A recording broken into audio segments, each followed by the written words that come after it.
sus Biblias abiertas en Filipenses capítulo 2.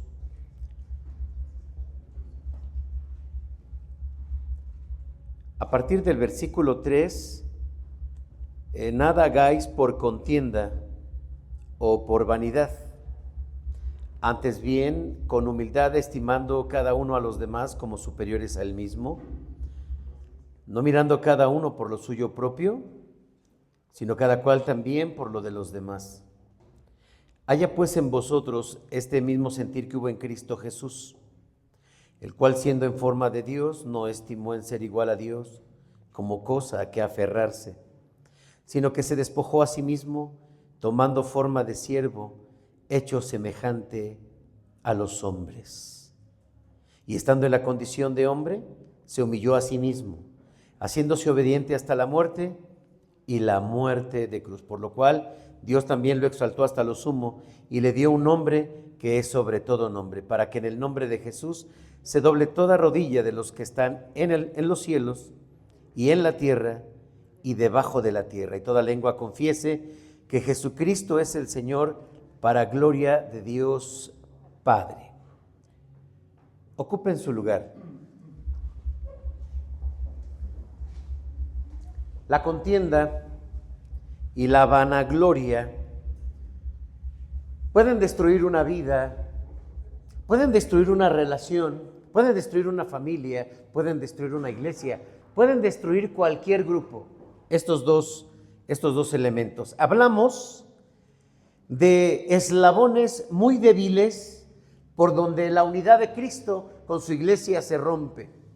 Y hablamos de aquello que Él ha ganado con su sangre preciosa en la cruz, la unidad de su iglesia. Cuando esto sucede, la consecuencia es una vida amargada, una familia rota o una iglesia dividida. Las iglesias se dividen principalmente por diferencias doctrinales, por problemas de liderazgo, por choques, a veces generacionales, entre los jóvenes y los que son mayores, o simplemente porque hay disputas en la forma de administrar a la iglesia. Pero cuando hablamos de una división por egoísmo,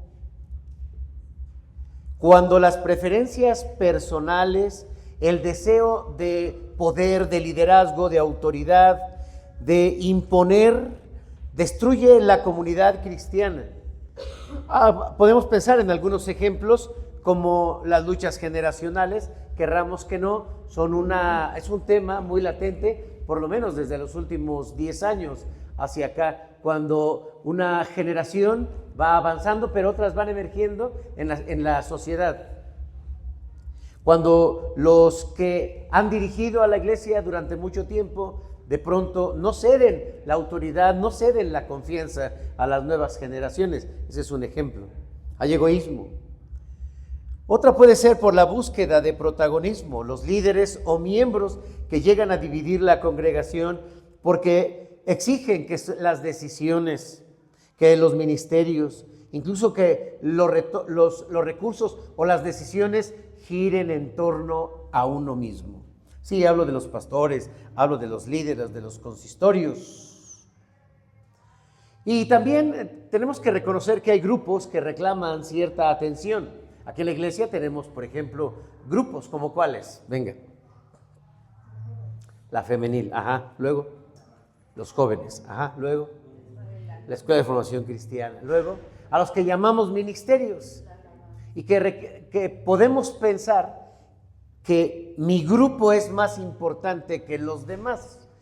Mi trabajo, mi ministerio es más importante que los demás. Estamos hablando de ejemplos de egoísmo. Hermanos, evidentemente esto le duele a Dios. Porque si su iglesia se divide y sobre todo por el egoísmo, se atenta directamente contra lo que Cristo ha llamado, hermanos, en la unidad de la iglesia. Cristo nos ha reconciliado, porque la reconciliación no solamente es que nos volvemos a unir con Dios, sino que también estamos unidos entre nosotros mismos. La mayoría de las iglesias, hermanos, que enfrenta o que sufre este pecado de egoísmo y que no sabe cómo solucionarlo, reacciona igual, incrementando incluso el egoísmo. Terminan chocando y terminan dividiendo. Hermanos, la iglesia no debe dividirse porque es la unidad que representa la realidad del reino de Dios. La iglesia unida es el reflejo de la verdadera unión.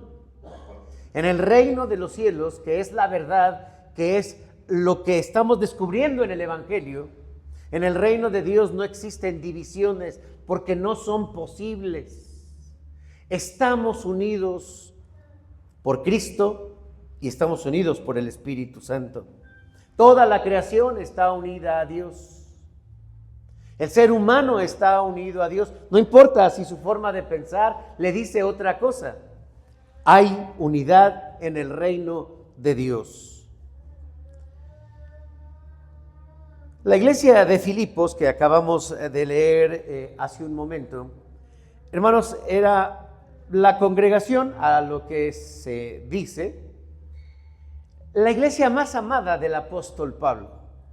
No solamente por la manera en que se sembró el evangelio, con dolor, con sufrimiento, con lágrimas, sino por la manera en que le trataban a él, lo amaban, y él decía, pues, completad mi gozo. A diferencia de otras iglesias, esta iglesia de Filipos no tenía problemas doctrinales. Si leemos su carta, lo que resalta es esos elementos de conflicto de personas, de personalidad, de relaciones, que siempre van a estar presentes en la iglesia. Había tensiones, rivalidad, diferencia personal, y por eso es que el apóstol le dedica desde el capítulo 2 palabras tan importantes acerca de la unidad, para hablar diciendo que la unidad es posible cuando tenemos humildad. ¿Cómo se resuelve este problema de relaciones? ¿Cómo se resuelven los conflictos individuales? Es más, podríamos pensar qué es lo que lo crea. Voy a irme despacio, hermanos, porque para hablar de la humildad de Cristo, necesitamos hablar del egoísmo del ser humano, del ego del ser humano, de como lo que realmente somos. Porque, ¿cómo se resuelve un problema de conflicto de relaciones? Bueno, hay diferentes metodologías, y ya saben, ¿no? Si te chocaron en la Avenida Central o acá en la Lechería Texcoco, y llega el poli, y si no quieres irte al Ministerio Público, que cada quien se vaya con su golpe. Y entonces dices, bueno, ya me llevo mi golpe y tú tu golpe. Hay otras formas tal vez de resolver los conflictos. Si hay problemas de relación, podríamos pensar, modificar la estructura administrativa de la iglesia, a ver qué está pasando con el pastor, qué está pasando con el consistorio. Vamos a ver quién es el hermano, la hermana que está metiendo el conflicto. ¿No? Pablo, hermanos, nos señala la raíz del problema de los conflictos del ser humano está en el corazón, está en el ego. El versículo 3 y el versículo 4 hablan de una exhortación muy práctica. Nada hagáis por contienda o por vanagloria.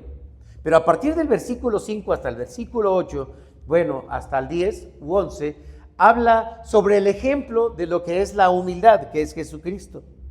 Por lo tanto, hermanos, la estructura de este pasaje, del que vamos a analizar en este momento, nos dice que la unidad exterior, es decir, entre nosotros, pero no solamente como iglesia, porque donde quiera que haya un grupo, es decir, desde una pareja, desde una familia, en el área laboral o en el área social, vamos a encontrar el mismo conflicto y también la misma solución. Solamente, hermanos, un corazón transformado desde el interior puede reflejar la humildad de Cristo. Y podríamos decir entonces que la humildad es la solución al orgullo. La humildad es la solución a la vanagloria, porque mientras tú y yo, hermanos, seamos humildes, como Cristo, habrá siempre unidad. Seremos representantes de unidad. Seremos promotores de esta unidad que refleja la presencia de Dios en nuestra vida. ¿Pero qué es la humildad? Bueno, hermanos, durante los próximos minutos, con la ayuda de Dios y a la luz de este pasaje de Filipenses capítulo 2, quiero que comprendamos que ser humildes como Cristo dará unidad a nuestra vida, a nuestra relación, a nuestra familia, a un equipo de trabajo, aún a la iglesia, que solamente a través del Espíritu Santo podemos ser humildes. Les invito a que hagamos una oración. Amado Padre, en este momento, con tu ayuda y con tu dirección, hablaremos de un tema muy difícil, pero también muy práctico. Guíanos con tu Santo Espíritu. Y no solamente para ser conscientes, sino también para ser transformados por ti. En el nombre de Jesús te lo pedimos. Amén.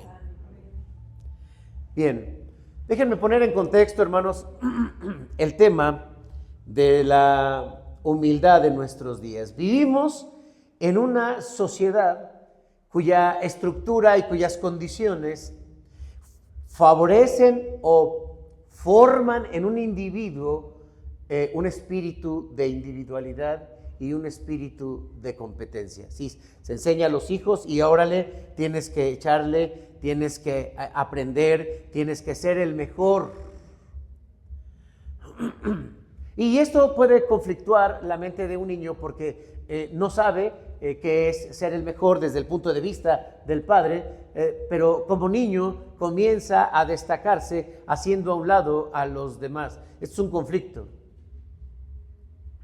Porque entonces se pierde la confianza, se pierde la cooperatividad entre las personas. ¿Sí? Vivimos en una sociedad marcada por el yo. Hay mucha autopromoción. Ya sabes, hay que promoverse ahorita en las redes. Hay que tener un canal ¿de qué? De YouTube, ¿de qué más? De Facebook, ¿de qué más? De TikTok, luego de Instagram, y si de pronto entra uno nuevo, vamos a migrar hacia allá. O sea, donde se vaya moviendo la oportunidad de toda esta promoción, de toda esta, mírenme, para allá nos vamos a mover. Así está nuestra sociedad actualmente.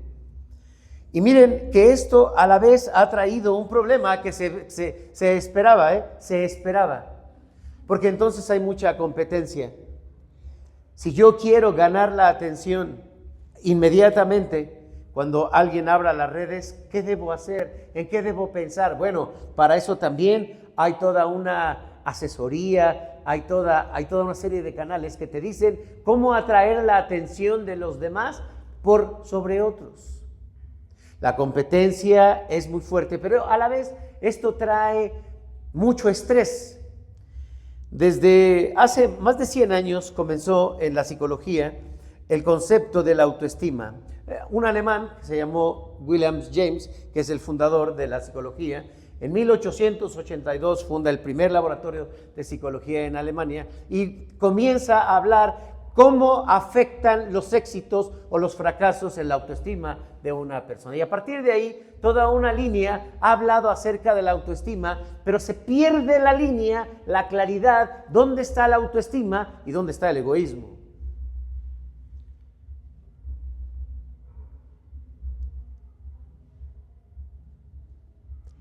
Hermanos, la razón es sencilla, porque el corazón humano fue diseñado para encontrar su significado en Dios, no en sí mismo. Entonces el problema del pecado no es solamente que hacemos cosas malas. El problema es que Queremos ponernos en el centro de todo. Desde Génesis capítulo 3, el hombre está luchando por ser u ocupar el lugar de Dios. La serpiente dijo, seréis como dioses. Seréis como Dios y conoceréis el bien y el mal. Y a partir de ese momento, el hombre, instado al pecado, gira alrededor de sí mismo. Pablo, para hablar de la humildad, habla acerca de la madurez cristiana. Por lo tanto, la humildad es algo espiritual. Y el ejemplo en la Biblia, hermanos, es Jesús. Los creyentes somos llamados a apagar el ego, a gobernar el yo, a ser humildes como Cristo. Y estamos, hermanos, en una serie para hablar, o una serie de sermones que hablan acerca del carácter de Cristo en nosotros. Hemos hablado de tener la mente de Cristo. La semana pasada, ¿de qué hablamos? ¿De las emociones? De las acciones. ¿Cuáles acciones? No, uy, hermanos, ahora sí, Sí.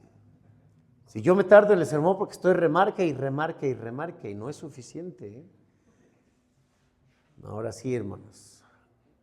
A ver, acuérdense.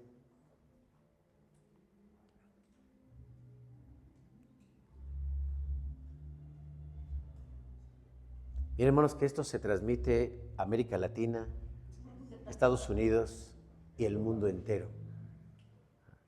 Llega a las islas, a las Filipinas, al fondo del mar. Lo ven los extraterrestres. No me hagan quedar mal, hermanos, a ver. ¿De qué se habló hace 8 días? Ahora sí, pásame la lista, hermana. ¿Mande? Bueno, tú ya estás exenta, no te preocupes, hermana. Pásame la lista. No me lo sobreprotejas. ¿Mande? Pues era libro abierto, está bien, a libro abierto. Bueno, pues hoy, hermanos, nos toca hablar acerca de la humildad. Es un elemento fundamental en la vida del ser humano. Pero rápidamente, miren, hermanos, vamos al primer punto. La verdadera humildad comienza reconociendo los engaños del orgullo, porque en nuestra cultura se le da significados a las cosas, se le da definiciones. Dice el versículo 3, nada hagáis por contienda o por vanagloria. Por lo tanto, debemos entender de qué estamos hablando.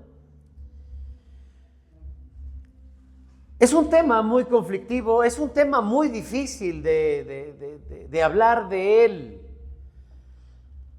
Porque tenemos un antecedente cultural sobre la humildad. Por más de 500 años, hermanos, por más de 500 años. ¿En qué año llegó los europeos o los españoles a América Latina?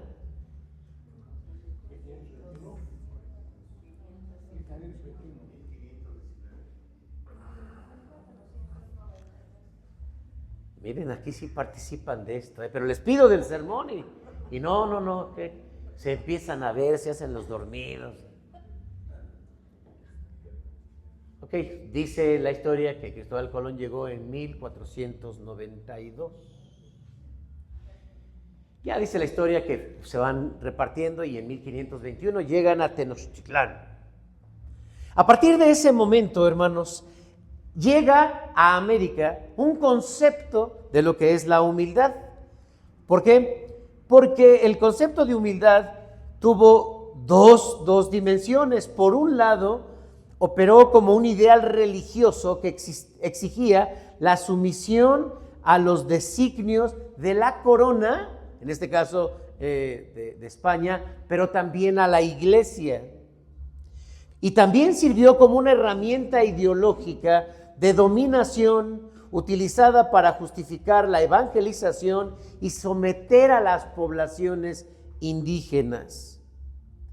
Para los españoles implicaba la sumisión absoluta a Dios y de manera terrenal a la autoridad del rey.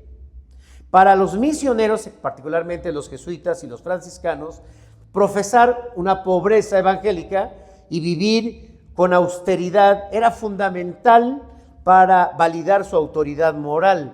Para los indígenas, la evangelización exigía el abandono de sus creencias politeístas. El mensaje inculcaba que para alcanzar la salvación debían demostrar docilidad, mansedumbre, aceptación de su nueva condición ante el orden divino y terrenal impuesta por los españoles. También la corona dictó leyes, podríamos decir que proteccionistas, bajo la premisa paternalista de que los indígenas eran menores de edad espirituales. También nosotros tenemos, ¿no?, como el padre espiritual, el hermano mayor. Ellos también se aventaron el suyo. Menores de edad espiritual. De este modo, promovían humildad paternal, donde los indígenas debían subordinarse y tributar a las autoridades coloniales, quienes asumían la carga de protegerlos, guiarlos a la civilización occidental. En la práctica, esta humildad institucionalizada se tradujo muchas veces en servidumbre y pérdida de autonomía, sirviendo de velo ideológico para la explotación del trabajo indígena y aculturización o aculturación, les quitaron su cultura. Por eso es que se llega a asociar la humildad con la pobreza. Se llega a asociar la humildad con agacharse, con aguantar, servilismo. Este concepto está arraigado en el inconsciente de nuestra cultura. Claro, ahora ya no estamos en esa época, sino que tenemos también una sociedad moderna. En la sociedad moderna, los valores han cambiado mucho, por lo menos en los últimos 25 años, para promover una sociedad con valores humanistas. Y entre estos valores, la humildad se describe de una manera muy diferente. La humildad es respetarnos, la humildad es empatía, la humildad es trabajar en equipo. Cosa, hermanos, que como competencia laboral cada día se hace más demandante el saber trabajar en equipo. Desde las universidades, los programas educativos van enfocados a que se comience a trabajar como equipos. Llega con la maestra, ay, es que ya me cayó gorda mi compañera, me quiero cambiar de equipo. La maestra dice, pues mira, qué caray, pero hay un programa donde dice que debemos aprender a trabajar en equipo. Si haces esto ahorita, ¿qué vas a hacer cuando estés en un trabajo? No van a saber trabajar en equipo. Entonces, eso es lo que ahora se toma como humildad. Y que incluso los éxitos que una persona tenga en la vida no ofendan al que no los tiene. Esto es, sigue girando en el humanismo, todo alrededor pues del hombre, no en Dios. El problema del humanismo no es que hable del amor o que hable de esta humildad. El problema es que sigue siendo el centro, aunque se escuche bonito.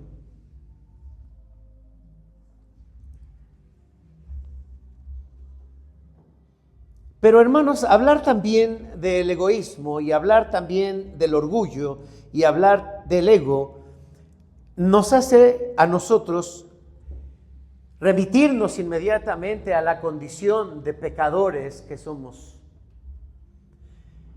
¿De dónde viene la necesidad de ser visto y de ser reconocido?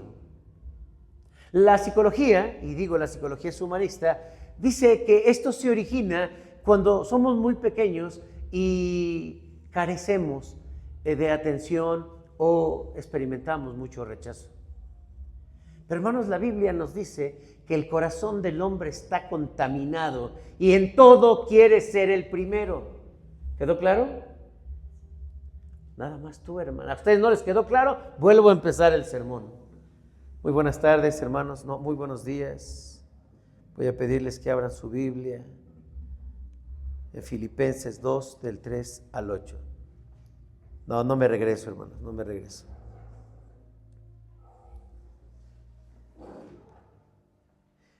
El ser humano, por el pecado original y por la caída, busca sobresalir. Por eso, hermanos, es que a la luz de la Biblia, porque miren, déjenme hablar así como entre paréntesis de un concepto social y psicológico que es la baja autoestima. ¿Qué es la baja autoestima? Es cuando una persona se autocalifica de forma negativa. Sí, hay mucha gente que es así. Ay, no, yo no puedo. Ay, no, a mí no me sale. Ay, yo estoy feo. Ay, no, a nadie me quiere. Y sí, de que los hay, los hay. Pero a la luz de la Biblia, hermanos, es un corazón lastimado que quiere sobresalir. Está afectado por el pecado y quiere sobresalir. Entonces uno puede voltear y decir, oye, esta persona tiene mucha necesidad de atención desde chiquito, no lo vio su mamá. Pero llegamos a la Biblia y decimos, este hombre está simplemente reflejando el pecado que hay en el corazón, porque todos somos iguales, aunque no salimos en el Face. Ay, no, es que yo, hermano, yo, Face no, no sé de quién habla, ha de hablar del hermano Memo. Porque yo no, yo ni Face tengo, no tiene Face, pero claro que tiene un ego. Hermanos, el ser humano, su tendencia natural es querer sobresalir, es querer imponerse. Hay una teoría muy importante que habla sobre la teoría del poder y también viene desde la parte psicológica y espiritual de la literatura, donde describe que el ser humano busca en el fondo el poder. Y ese poder representado en sobresalir. Poder, voy a resumirlo de esta forma, necesito que me vean. ¿Quedó claro? Necesito que me vean, necesito que me escuchen y para eso voy a usar muchas formas para atraer su atención sobre mi forma de pensar, sobre mi forma de ver, sobre mi forma de hablar, mi forma de predicar, mi forma de vestir, los lentes que me compré, mi reloj que me dice cómo está mi ánimo. Miren, todavía dice que estoy a gusto. Hace rato decía el hermano, están contentos y dije, voy a preguntarle a ver qué dice este reloj y entonces me puso que estoy en un estado de ánimo a gusto. ¿Sí vieron mi reloj, hermanos? Porque estoy hablando del ego. Mi reloj. En mi reloj. Sí. Me visto para ser visto. Me organizo para atraer la atención de los demás. Y esto lo hacemos todos. Sí, me arreglo mi barbita para que digan, no, te ves bien. Chavorruco, pero bien. Nomás enderézate, ya come más, pélate bien y ya. Esto, hermanos, es motivado por una necesidad espiritual. Todos lo tenemos, todos lo tenemos. Por lo tanto, hermanos, en la Biblia no existe el concepto, ni siquiera la idea de una baja autoestima, porque dice que el corazón del hombre lo que en realidad busca es ser visto. No, es que miren, hermanos, detrás de aquel que dice, ay, no, yo no puedo, y lo que quiere es que le rueguen. Es la estrategia que tienen para que, ándale, ven, no, ya dije que no, ándale, ven, no, y ahí va uno, y bueno, ven más, ahí va uno, y bueno, está bien. Es una estrategia, es lo mismo, al final de cuentas, el corazón del hombre quiere la atención. Pero cuando llegamos al Evangelio, hermanos, esto es lo que hace daño y nos damos cuenta, porque al llegar al Evangelio tenemos luz acerca de esto y entendemos que el ego amenaza la unidad y la verdad es que destruye todo. El ego destruye todo porque tiene como raíz el pecado.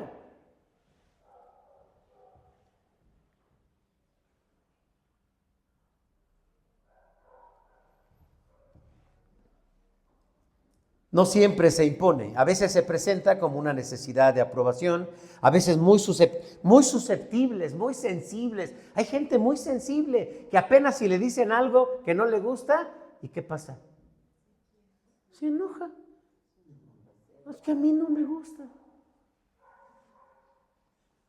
Es el ego el ego que está muy sensible.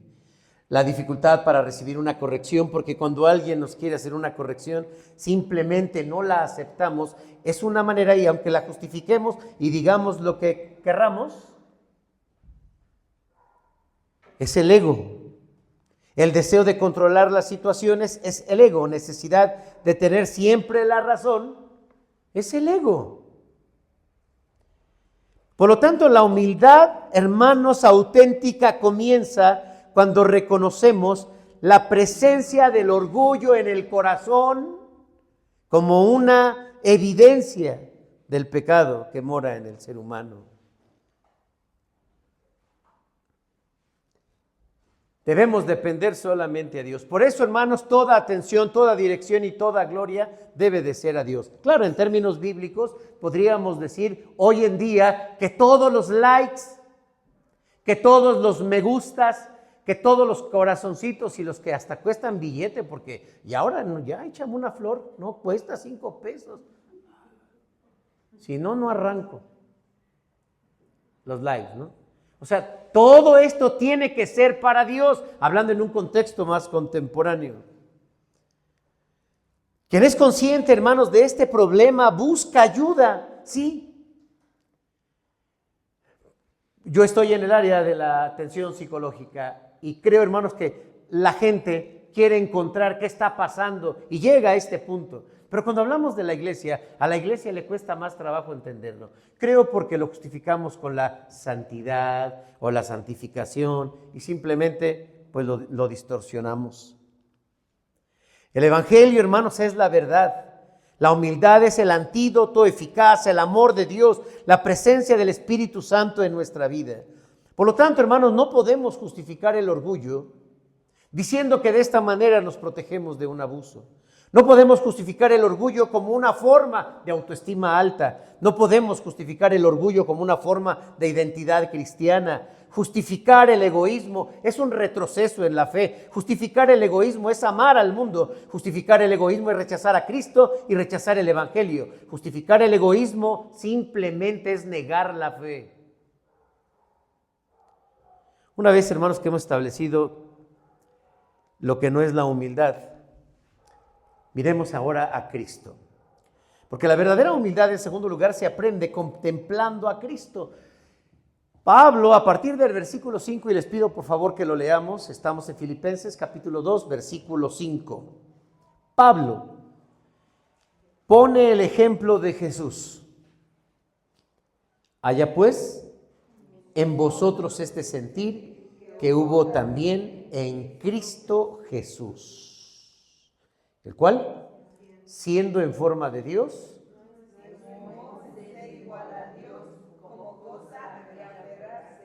sino que se despojó a sí mismo, tomando forma de siervo, hecho semejante a los hombres. Hasta ahí nada más. Hermanos, Pablo, bueno, seguramente sabiendo que esto era muy complicado, hablar de la humildad, pone de ejemplo a Jesús. Señala a Jesús. Jesús mismo dijo de sí: aprended de mí, que soy manso y humilde de corazón, en Mateo 11:29.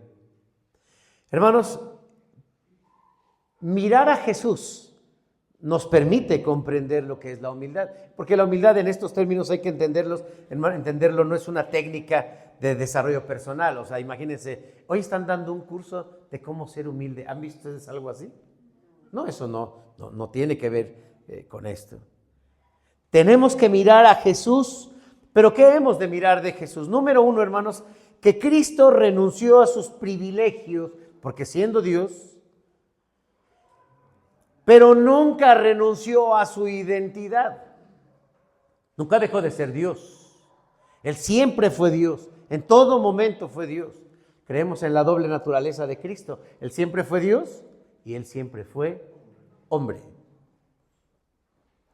Cristo utilizó la grandeza para servir. Y Cristo obedeció plenamente a la voluntad del Padre. Hermanos, la encarnación, la doctrina de la encarnación que Cristo se haya hecho hombre es la demostración más grande de lo que es la humildad. Porque el Rey se hizo siervo, el Creador caminó entre las criaturas, el Santo soportó el rechazo de los pecadores y finalmente se humilló hasta la muerte y la muerte de cruz. La humildad es hacer las cosas para la gloria de Dios y a la manera de Dios y no a la manera del hombre. La expresión, hermanos, nada hagáis por contienda o vanagloria, pues habla de dos cosas, la contienda y la vanagloria. Rápidamente, déjenme hablar de cada una de ellas, porque la señala de forma muy particular, tal vez no porque está frente a un caso de vanagloria o un caso de contienda, sino porque son elementos muy detectables para poder hablar de esto y poderlos identificar aún en nuestra vida. La primera, hermanos, que es contienda, y no quiero definirlo desde el concepto contemporáneo, porque contienda habla de lucha, ¿están de acuerdo? Vamos a contender Pero la palabra es eritheia, y eritheia en griego viene de eritos, que describe originalmente un jornalero, imagínense, un jornalero que venía a trabajar con un equipo, pero él trabajaba por motivos propios. Él tenía su propio objetivo al venir a trabajar. Posteriormente, hermanos, este significado creció y se convirtió en ambición, egoísta, rivalidad, búsqueda personal de poder y promoción de intereses propios. No se refiere entonces Pablo simplemente a dos personas que están pensando de manera distinta. Se habla de motivos diferentes. Mientras que los motivos no los da Dios, los motivos podríamos pensarlos de forma general dentro de la iglesia. Alguien entra con motivos diferentes. Por ejemplo, si yo les digo, hermanos, ¿cuántos hemos venido a alabar a Dios? Y tú nos dicen amén. Y uno dice, no, a mí, me trajo mi jefa, me trajo mi papá. Yo no quería venir. Yo estaba muy tranquilo durmiendo. Estaba soñando. ¿Qué estaba soñando? Estaba soñando que estaba yo en la playa. Arena blanca. ¿Dónde es? Miren, sí saben, ¿eh? ¿Estaban viendo el sueño o qué? Así rico. Se acerca a alguien así con una charola. Señor, su jugo. Y llega otra vez, su masaje está listo. Y me despiertan para venir al templo. Yo tengo intereses diferentes. Miren, hermanos, esto yo lo entiendo. Cada uno de ustedes tiene intereses diferentes. Si no me vean, no voy a hablar de nadie en particular. Pero sus intereses no afectan ni lastiman al grupo. O sea, no vienen a quererse poner por encima de nosotros. No quieren llegar y a darle una dirección diferente a la iglesia. No quieren llegar a imponer una forma y un estilo diferente. No, por lo menos en el tiempo que yo he estado aquí, nadie ha intentado traer una nueva idea y querer imponerse. No. Pero también hay que reconocer que cada uno de nosotros tenemos intereses diferentes. O voy a quitar la palabra intereses por motivaciones diferentes. Porque no todos caminamos al mismo ritmo. No todos estamos en todas las actividades, ni todos buscamos lo mismo.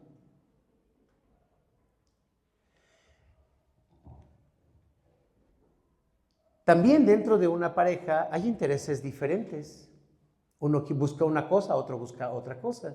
Dentro de la familia también hay intereses diferentes. Y aún en el trabajo, pues también hay intereses diferentes, ¿no? O sea, porque está a lo mejor el jefe que busca que salga este trabajo y está el otro que dice, no, yo ya me voy, ya son las 6. Sí, pero no hemos trabajado. Sí, pero pues yo soy solo el trabajador, eso te toca a ti, para que eres el jefe, ¿no? Y viene por intereses diferentes. y otro viene porque necesita el servicio social, etcétera, etcétera. Somos así. Esto es algo entendible en el ser humano, pero cuando esto se sale de control y buscamos estar por sobre los demás, ganar, controlar, destacar, imponer la voluntad, buscar posiciones, defender prestigio personal, sentirnos con la ansiedad de reconocimiento, servir incluso para ser vistos, o molestarnos cuando no nos ven, porque también es eso, o sea, yo tengo tanta necesidad de que me vean, de que aquí en la iglesia se disfraza muy fácilmente. Pudiera ser que yo estoy predicando no tanto para que ustedes aprendan, que ya me di cuenta que en una semana se les olvida hasta que si hubo sermón o no hubo sermón. Pero pudiera yo, hermanos, decir cómo es que un sermón, tanto que me cuestan los sermones, prepararlos y armarlos, ensayarlos, probarlos, y que no me vean y que me vaya yo a poner a llorar. Claro, un predicador puede predicar para resaltar, para ser visto, para ver que qué bonito habla, que qué bonito entretiene, que qué cara de santo puede proyectar. No como el pastor que se saca las de Cuco Sánchez, ya ni salen en el radio y él todavía se acuerda de ellas. Pero también podemos servir, porque de pronto estamos para servir y suena bonito que servimos. ¡Ay!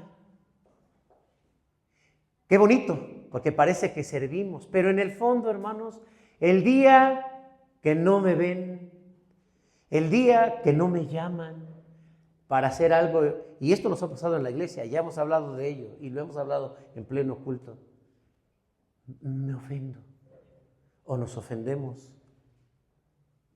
Es el ego, es una forma de mostrar el ego.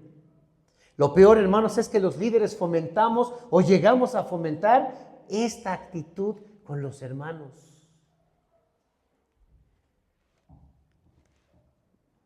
A veces luchamos en ideas dentro del consistorio, y para los que nos ven y no saben qué es el consistorio, son los jefes aquí de la iglesia, son los líderes, son los ancianos. A veces chocamos, porque hermanos, ¿quién va a hacer tal cosa? ¿Vamos a hacerlo como es que siempre se hace así? ¿O vamos a hacerlo quien puede hacerlo mejor? Esto siempre es una constante. Pablo dice, hermanos, esto destruye porque es un reflejo de una falta de humildad.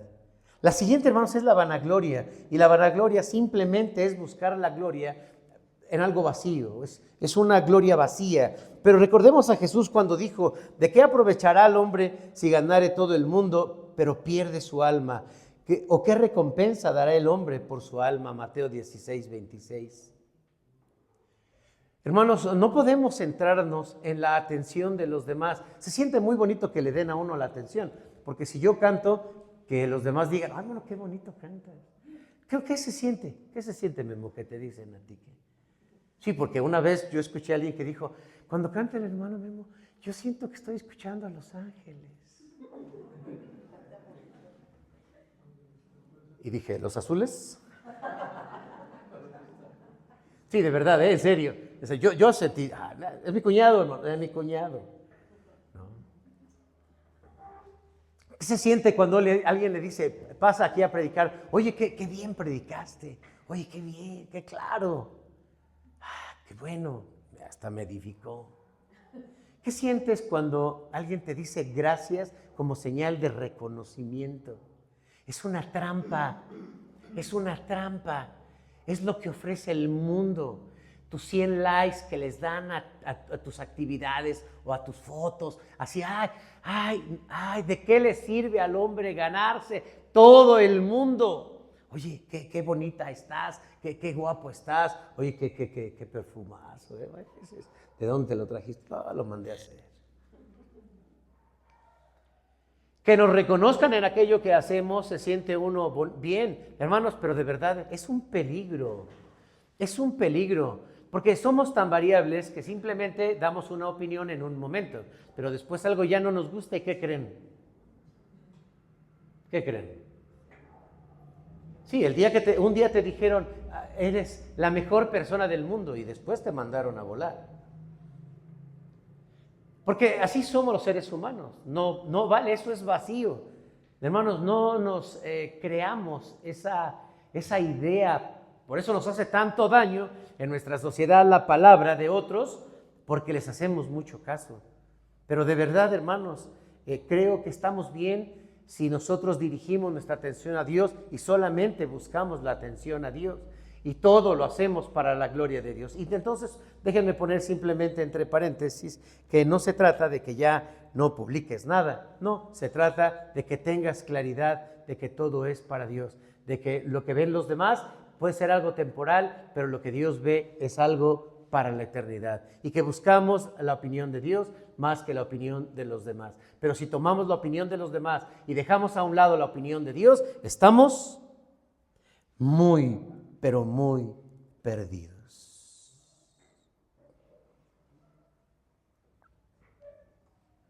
Finalmente, hermanos, si miramos a Jesús, seremos como Jesús. Si miramos a Jesús, buscaremos agradarle solo a Él. Si miramos a Jesús, no nos importará la opinión de los demás. Si miramos a Jesús, todos viviremos la unidad. Porque, hermanos, en tercer lugar, la verdadera humildad es producida y sostenida solamente por el Espíritu Santo.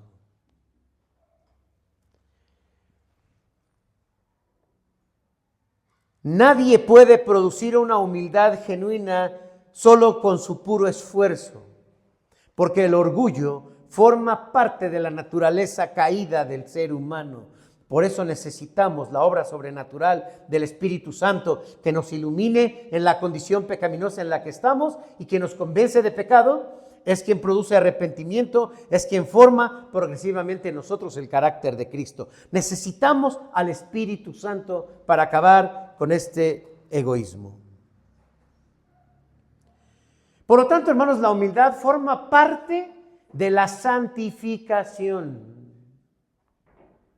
Si es producto del Espíritu Santo, es parte del proceso de la santificación. Si queremos ver a una persona espiritual, tenemos que observar, no si llega temprano al templo, si trae una Biblia, si canta, si ora, si no se corrompe. Necesitamos ver su humildad. Jesús dijo, aprendan de mí que soy manso y humilde. Si queremos ver la medida de crecimiento y madurez de un creyente, necesitamos ver su humildad. Y eso es muy fácil. Simplemente es, llévenle la contraria. Háganlo de tarea, porque se lo está diciendo el pastor, pero no lo vayan a hacer así como, ya hay estrategia, ya no respondo lo demás. Llévale la contraria tantito a tu esposa. Tantito. Ajá. Y vas a ver que como que se quita y sale un ser distinto. No es Hulk, es la naturaleza de pecado. Llévale la contraria tantito a tu marido. Tantito. Y vas a ver que no te habla. No, si pensamos que la mujer es la más dura. Hermanos, no. Ya he estudiado este tema bien. ¿No? Salimos mal los hombres.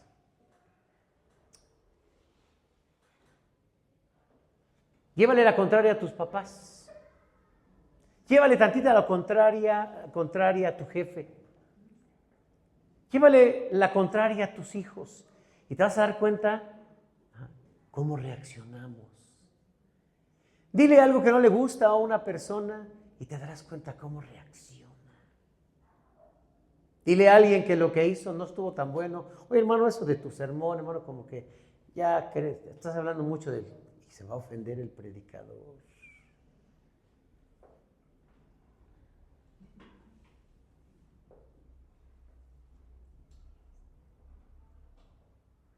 La humildad es un reflejo de la madurez espiritual.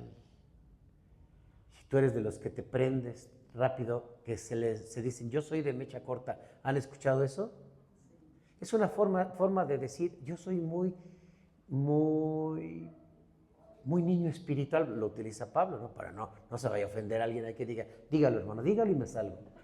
Ya estaban así como, pásame mi Biblia, esto ya no lo soporto, ¿no? Si lo tuve que pensar, hermanos, va a celebrar el Día del Padre y no quiero que se acabe esto, ¿no? Sí, hay gente que lo hace efectivo. ¿Cuánta gente se fue a querer detener el Mundial el jueves, hermanos? Entré muy temprano, a las 3 de la mañana o 2:30 por ahí, venía yo de Guerrero y ¡pum! Ya cerrado todo. ¿Y por qué empezamos a buscar? Ya estaban las manifestaciones. Vamos a parar el Mundial, vamos a parar el Mundial.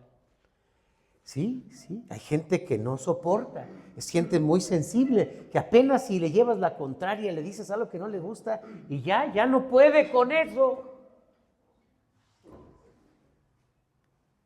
Hermanos, la palabra griega para humildad es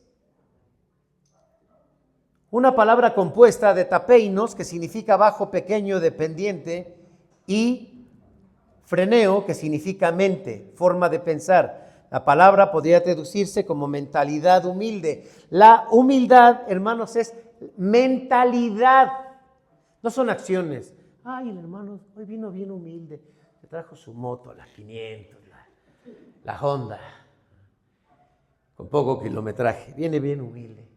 No, ahora sí vino pobre, hermano, llegó caminando. No, hermanos, no son acciones. No son acciones, es una forma de pensar. Y ya lo vimos al principio, lo que dirige la vida de una persona es su manera en que piensa. Lo sorprendente, hermanos, es que en la cultura griega simplemente la humildad era algo negativo. Para los griegos no existía eso de la humildad. Eso es algo negativo, es sinónimo de debilidad. Para los griegos era una debilidad, por eso los cristianos, cuando viene el Evangelio, hermanos, revoluciona este concepto. Por lo tanto, la humildad bíblica del Evangelio, mucho ojo, hermanos, no es pensar que no vales nada. La humildad no es negar tus capacidades. La humildad bíblica no es tener una baja autoestima, tampoco es permitir abusos o sentirte inferior.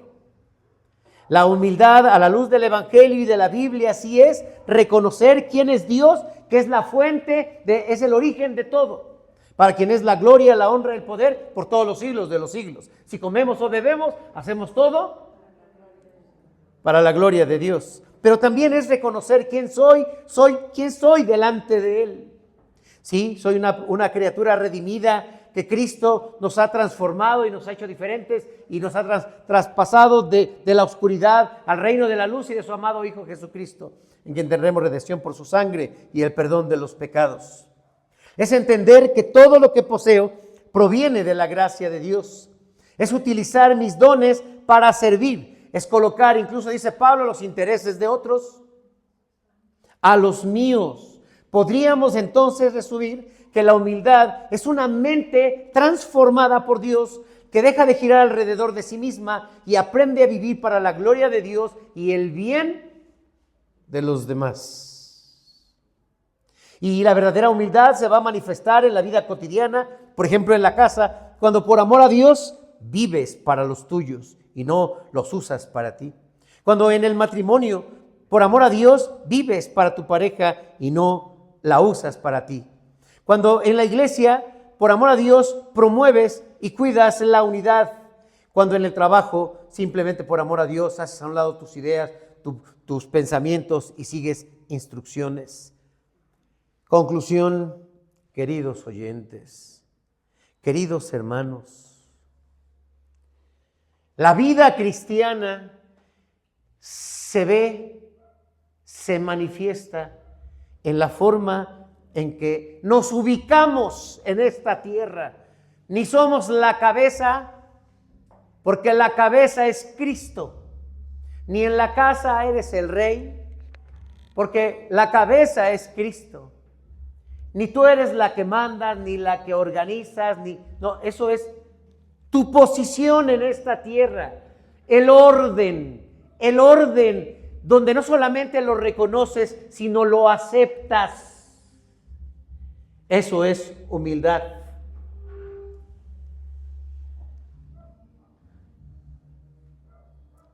La humildad. ¿Cómo podemos saber si todavía hay orgullo en nosotros?